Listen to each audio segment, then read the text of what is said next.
Have you asked, ano kaya ang will ni Lord para sa akin?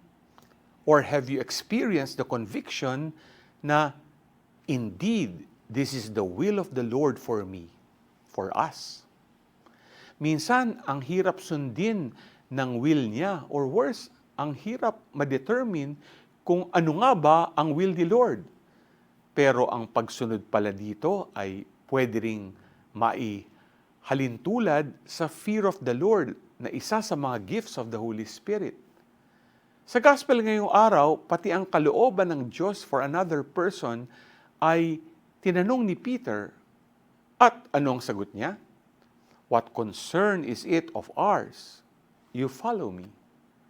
Sa buhay, mararanasan natin yung hirap ng pagsunod at pagtanggap sa will ni Lord para sa atin.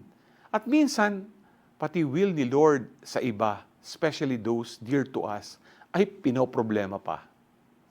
Jesus reminds us not to be too concerned about it and simply follow Him out of love and fear sa Kanya.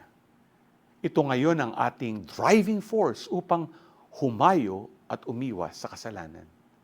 Ito rin ang nagpapaalala sa atin to focus on His will for us.